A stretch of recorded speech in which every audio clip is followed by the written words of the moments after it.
하나님의 성품을 고백하고 찬양하며 날마다 말씀 위에 굳건히 세워지는 뉴크리아 키즈 친구들, 안녕! 우리는 지난 시간에 하나님의 성품에 대해 배웠어요. 하나님은 선하시고 전능하신 하나님이에요.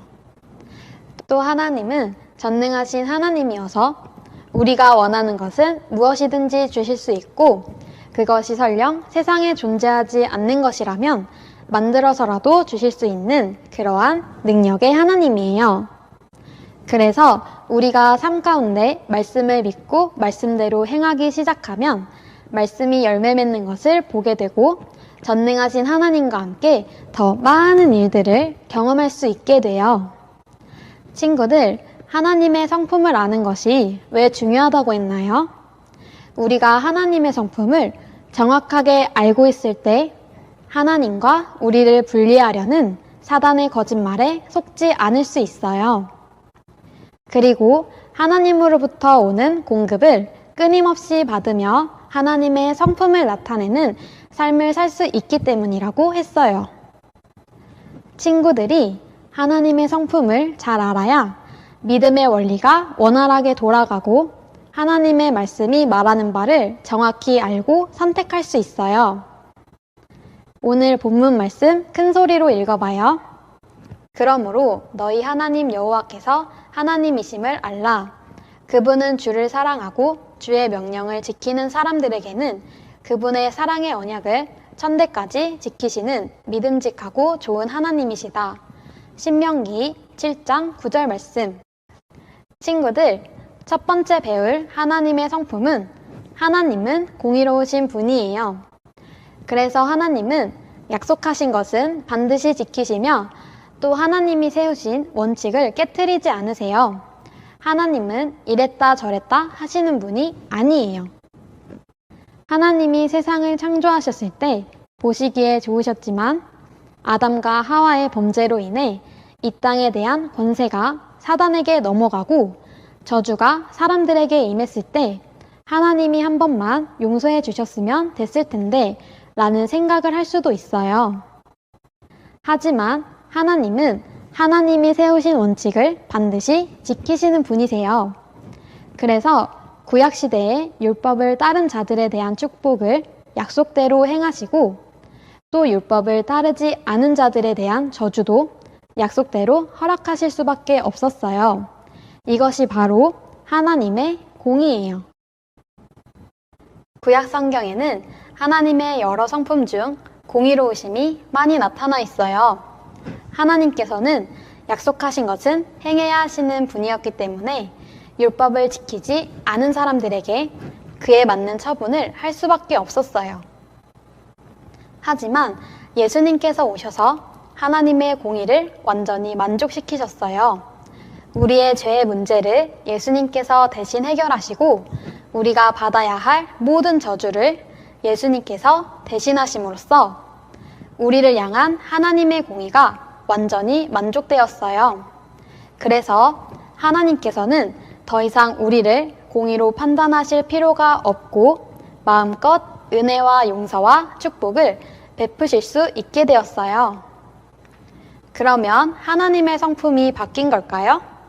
하나님은 이전이나 지금이나 앞으로도 영원히 동일하시고 변함이 없으신 분이에요. 구약의 성도들은 하나님 앞에 자녀된 관계를 맺을 수 없었고 죄의 본성의 영향 아래에 있었기 때문에 율법이라는 강제적 수단을 통해 본성을 제어해야 했어요. 하지만 우리가 예수 그리스도로 말미암아 하나님의 생명과 의의 본성을 가진 자녀로 하나님과 우리 사이의 관계가 변화되었기 때문에 우리는 하나님의 끝없는 사랑과 은혜를 누리게 되었어요. 그래서 우리는 하나님의 생명을 가진 자답게 이 땅에서 영적으로 성장하면서 의의 열매를 맺고 살아가며 거듭나지 않은 죄인들에게 복음을 전해 그들이 하나님의 은혜 안으로 들어올 수 있도록 인도하면 돼요. 두 번째로 배울 하나님의 성품은 하나님은 신실하신 분이에요. 즉, 하나님은 하신 말씀과 약속을 반드시 지키시는 분이라는 뜻이에요. 오늘 본문 말씀에는 믿음직하고 좋은 하나님이라고 되어 있는데 다른 번역에는 신실하신 하나님이라고 되어 있어요. 신실하다는 것은 쉽게 말하면 믿을만하다는 뜻이에요. 자신이 한 말은 꼭 지키고 그대로 행동하면 우리는 그 사람을 믿을 만한 사람이라고 생각해요. 하나님은 오늘 본문 말씀처럼 주의 말씀을 지키는 자들에게 그 말씀에 따른 약속을 반드시 지키시는 분이에요. 때문에 하나님의 모든 약속의 말씀들은 반드시 열매를 맺어요. 우리가 믿음으로 말씀에 따라 행동할 때 우리는 열매를 거둘 수 있어요. 왜냐하면 하나님은 신실하신 분이시기 때문에 그분의 말씀대로 항상 행하세요. 그렇기 때문에 우리가 하나님의 신실하신 성품을 알 때 우리는 기도 응답을 확신할 수 있고 하나님의 말씀이 반드시 이루어질 것에 대해 믿음을 발휘할 수 있어요. 성경에서는 하나님의 신실하심에 대해 여러 면에서 이야기해요. 첫 번째로 하나님께서는 약속에 대해 신실하신 분이세요. 고린도후서 1장 20절 말씀에 하나님의 약속은 그리스도 안에서 얼마든지 이해가 됩니다. 그러므로 우리는 그를 통해 아멘으로 하나님께 영광을 돌립니다. 라고 나와요.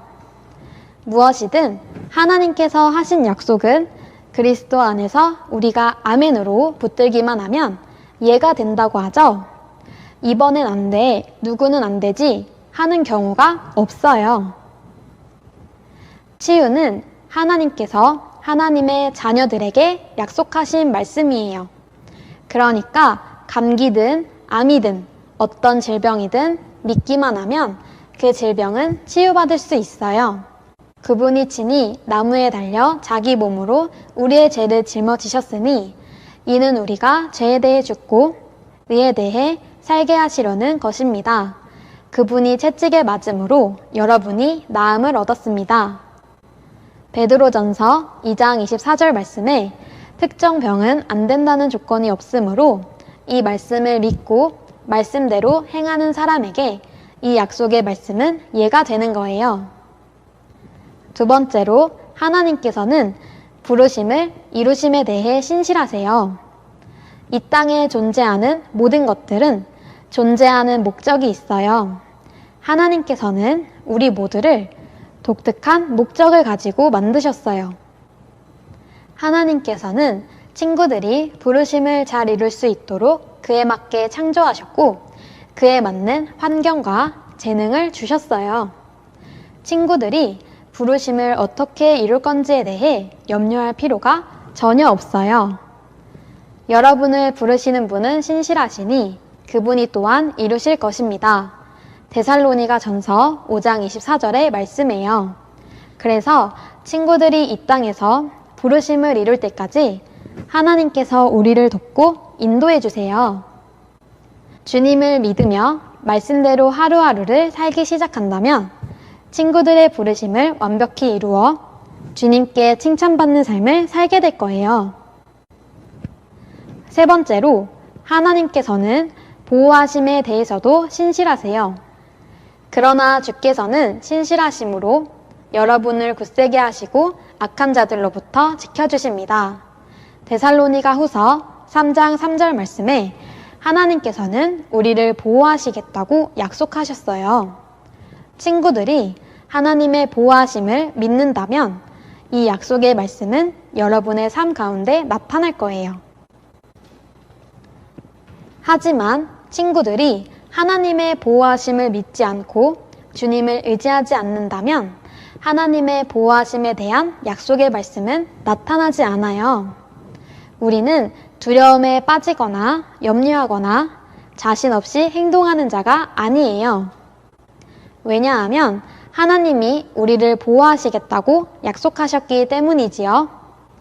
친구들은 어떠한 상황에서든지 당당하고 자신있게 행동하며 말씀을 믿고 행동해 삶에서 좋은 것들만 누릴 수 있어요. 네 번째로 하나님께서는 사제의 기도에 대해서도 신실하세요. 만일 우리가 우리의 죄를 자백하면 하나님은 신실하고 의로우신 분이시므로 우리 죄를 용서하시고 모든 불의에서 우리를 깨끗하게 해주실 것입니다. 요한일서 1장 9절의 말씀이에요. 하나님은 우리의 아버지세요.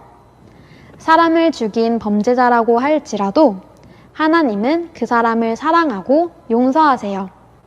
하나님은 우리가 같은 죄를 반복해서 짓고 자백하면 언제나 처음처럼 끊임없이 용서해 주시는 분이세요.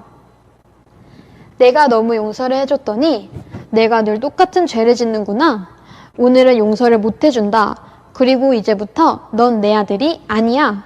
라고 말씀하지 않으세요.